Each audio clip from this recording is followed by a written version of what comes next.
Mohankumar. Doctor Mary George, വിലക്കയറ്റം ഒരു ഗുരുതര പ്രശ്നമായിട്ട് നിൽക്കുന്നു. ഇതിൽ നിന്ന് ജനശ്രദ്ധ മാറ്റാനുള്ള ഒരു തന്ത്രം മാത്രമാണോ ഈ GST പരിഷ്കരണം? ഇതൊരു സാധാരണക്കാരനെ കബളിപ്പിക്കുന്ന ഒരു രാഷ്ട്രീയ തന്ത്രമാണോ? ഈ സംസ്ഥാനങ്ങൾ ഈ രീതിയിൽ വലിയ ഒരു ഭാരം ഏറ്റെടുക്കേണ്ടി വരും എന്ന് പറയുമ്പോൾ നോക്കൂ, നിങ്ങൾക്ക് സാധാരണക്കാർക്ക് നേരിട്ട് ബാധിക്കുന്ന തരത്തിൽ നികുതി ഭാരം കുറയുകയാണ്, നിങ്ങളുടെ സേവിങ്സ് കൂടുകയാണ് എന്നാണ് പ്രധാനമന്ത്രി പറയുന്നത്. ഒറ്റ നോട്ടത്തിൽ സാധാരണക്കാരായിട്ടുള്ള ജനങ്ങൾ നോക്കുമ്പോൾ അതല്ലേ കൂടുതൽ സ്വാധീനിക്കാനും മനസ്സിലാക്കാനും കഴിയുക?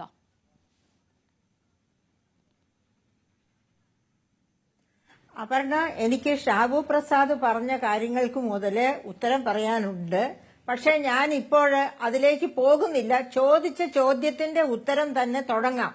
അതായത് ഇപ്പോഴത്തെ വില നിലവാരം എന്ന് പറയുന്നത് ഓൾ ഇന്ത്യ തലത്തിൽ 2.07 ആണ് ഇന്നലത്തെയും ഒക്കെ വില നിലവാരം. നേരെ മറിച്ച് കേരളത്തിൽ മാത്രം അത് 9.5%-നും 10.5%-നും ഇടയിലാണ്. അതായത് കേരളം വളരെ ഉയർന്ന വില കയറ്റം അനുഭവിച്ചുകൊണ്ടിരിക്കുന്നു. അതിന്റെ പ്രധാന കാരണങ്ങളായിട്ട് വെളിച്ചെണ്ണയുടെ വിലക്കയറ്റവും മറ്റു പല കാര്യങ്ങളും ചൂണ്ടിക്കാണിക്കുന്നുണ്ട്. അപ്പൊ എന്ത് തന്നെയാണെങ്കിലും വിലക്കയറ്റം ഇങ്ങനെ കുറഞ്ഞ ഓൾ ഇന്ത്യ തലത്തിൽ വിലക്കയറ്റം കുറഞ്ഞിരിക്കുന്ന ഒരു സാഹചര്യത്തിൽ GST റീസ്ട്രക്ചറിംഗ് നടത്തുക. അപർണ, ഒരു എന്താ എക്കോ വരുന്നുണ്ട്, അതെന്നെ ശല്യപ്പെടുത്തുന്നുണ്ട് കേട്ടോ. എക്കോ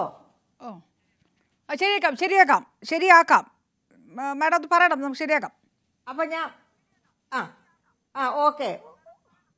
ഓക്കെ അപ്പോ അങ്ങനെ ഇപ്പൊ എക്കോ നിന്നു.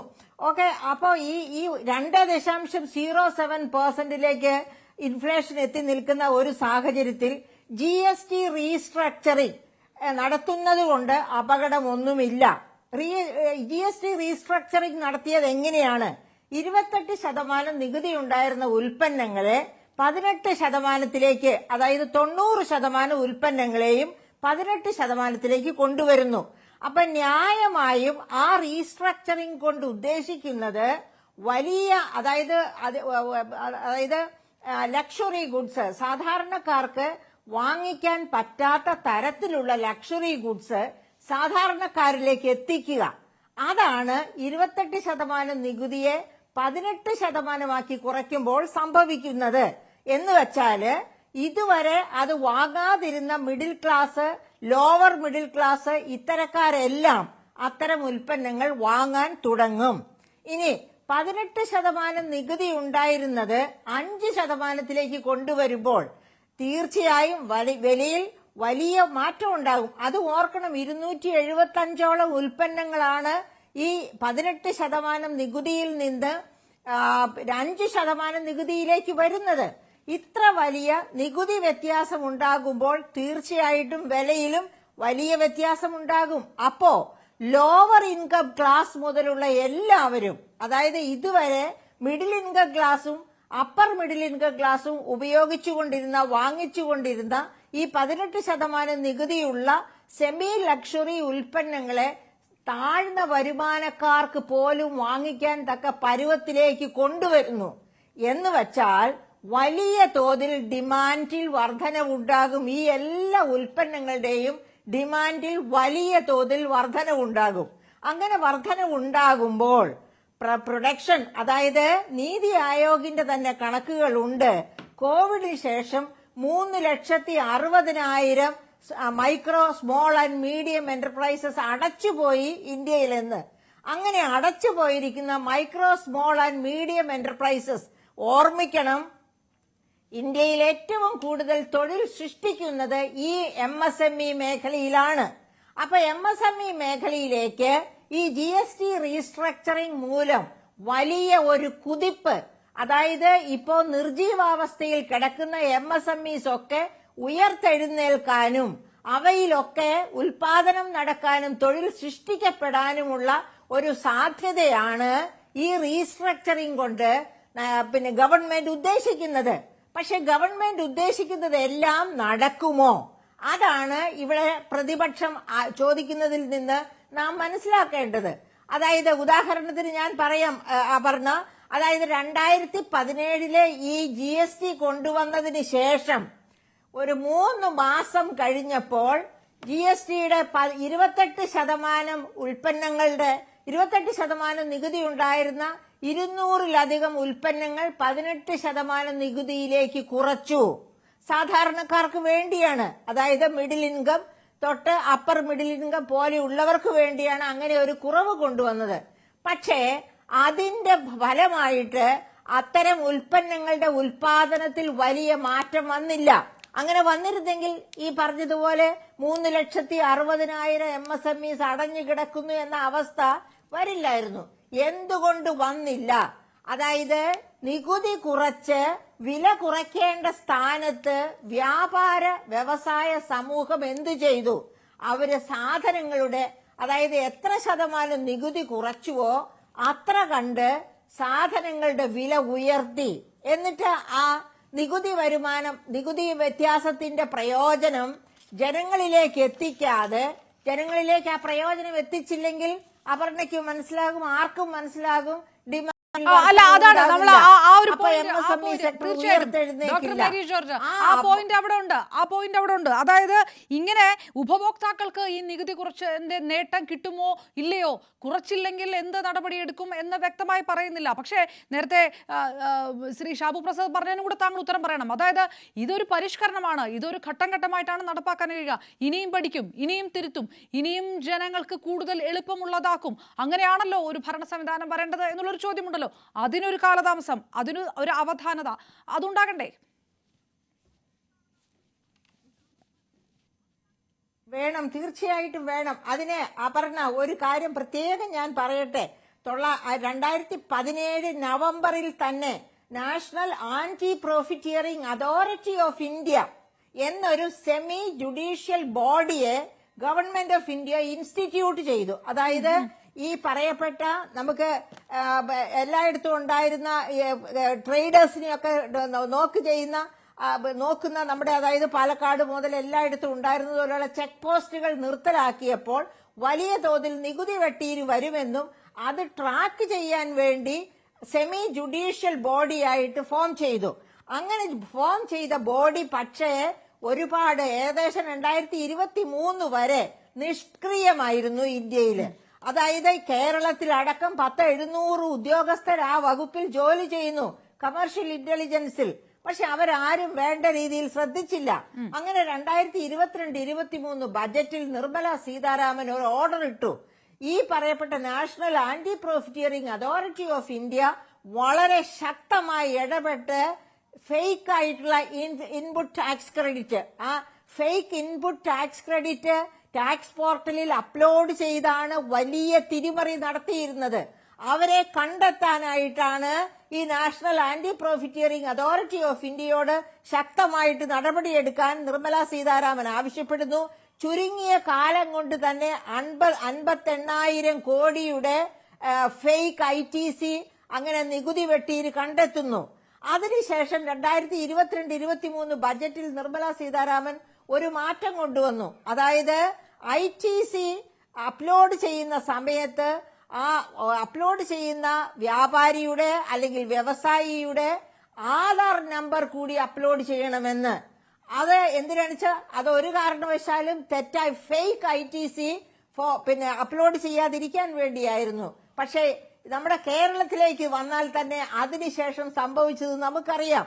അതായത് ഡോക്ടർ ഐസക്കിന്റെ ഭരണത്തിന്റെ അവസാന ഘട്ടത്തില് ഈ പിന്നെ നമ്മുടെ പെരുമ്പാവൂർ ബേസ്ഡ് ആയിട്ടുള്ള 4-5 ഫാക്ടറികൾ, അതായത് പ്ലൈവുഡ് ഫാക്ടറികൾ 5 കോടിയുടെ ഫേക്ക് ITC ചാർജ് ചെയ്തതായിട്ട് കണ്ടുപിടിക്കുന്നു. അത് ഈ പറയപ്പെട്ട കമേഴ്ഷ്യൽ ഇന്റലിജൻസ് ആണ് കണ്ടുപിടിക്കുന്നത്. അങ്ങനെ കണ്ടുപിടിച്ച് എങ്ങനെയാണ് ഫേക്ക് ITC എന്ന് വെച്ചാൽ എന്തായിരുന്നു അവിടെ സംഭവിച്ചത്? ആധാർ ഉണ്ട്, പക്ഷെ അത് യഥാർത്ഥത്തിൽ ഇവരൊന്നും ഈ കമ്പനികൾ നിലനിൽക്കുന്നില്ല. ഈ കമ്പനികൾ അപ്ലോഡ് ചെയ്തിരിക്കുന്ന ITCയില് കാണിച്ചിരിക്കുന്നത് ആധാർ നമ്പേഴ്സ് ഉള്ളതാണ്. പക്ഷെ ആ ആധാർ നമ്പറിന്റെ ഉടമകൾക്ക് ഇങ്ങനെ ഒരു കാര്യത്തെപ്പറ്റി അറിവ് പോലുമില്ലാത്ത പാവപ്പെട്ട ഉടമകൾ. അപ്പൊ ഇങ്ങനെ ഒരുപാട് GST വെട്ടിയിര് ഇന്ത്യയിലും കേരളത്തിലും ഇപ്പോഴും നടക്കുകയാണ്. അതായത് ഫാസ്ടാഗ്, ട്രക്ക്, ഒരു സ്ഥലത്ത് നിന്ന് പോകുമ്പോ പിന്നെ ഉൽപ്പന്നം ഞാൻ ചോദിക്കുന്നത് ഡോക്ടർ മേരി ജോർജ്, ഞാൻ ചോദിക്കുന്നത് ശ്രീ ഷാബു പ്രസാദിലേക്ക് പോകുന്നതിന് മുമ്പ് ചോദിക്കുന്ന ഇതിനകത്ത് തെരഞ്ഞെടുപ്പ് നടക്കുമ്പോൾ സാധാരണക്കാരനെ കബളിപ്പിക്കാനുള്ള ഒരു തന്ത്രമായിട്ട് പറയുകയാണോ ഇങ്ങനൊരു യു ടേൺ എന്ന് ചോദിക്കുന്നുണ്ട് പ്രതിപക്ഷം.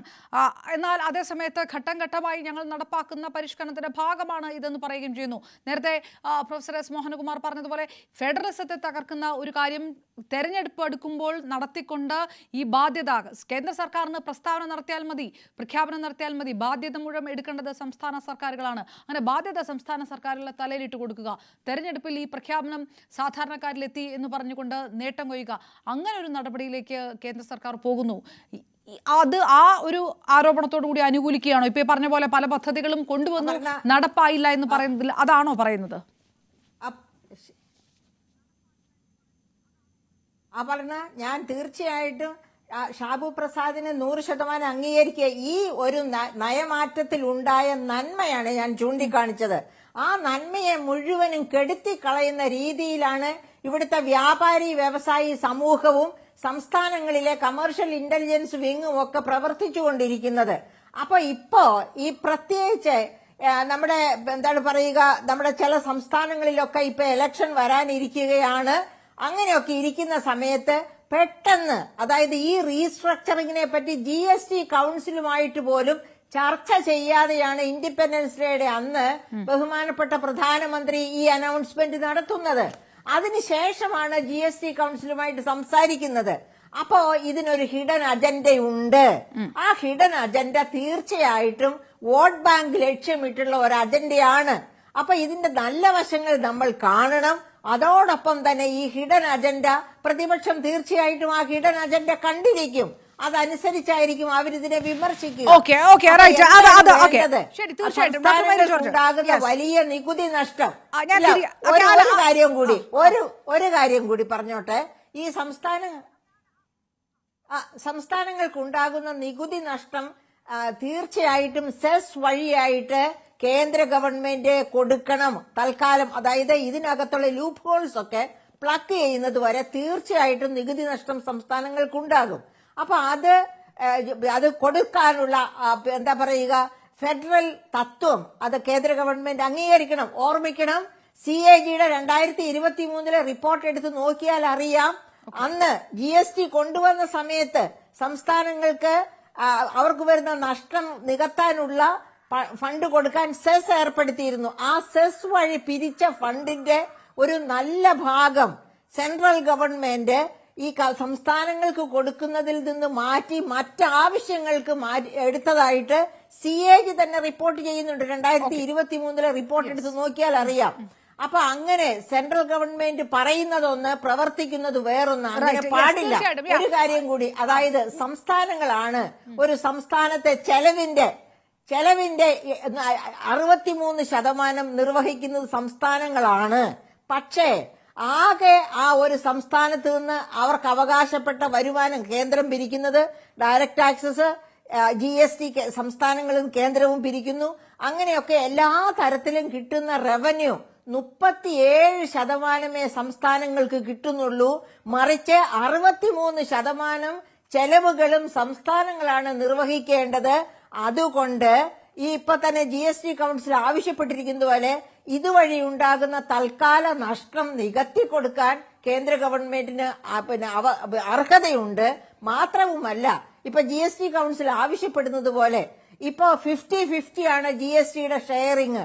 അത് 55% സംസ്ഥാനങ്ങൾക്കും 45% കേന്ദ്രത്തിനും എന്ന രീതിയിലുള്ള ഒരു റീസ്ട്രക്ചറിങ് അനിവാര്യമാണ്. അത്രയും തയ്യാറാവുകയാണ് പ്രധാനമന്ത്രിയെങ്കിൽ നമുക്ക് അദ്ദേഹം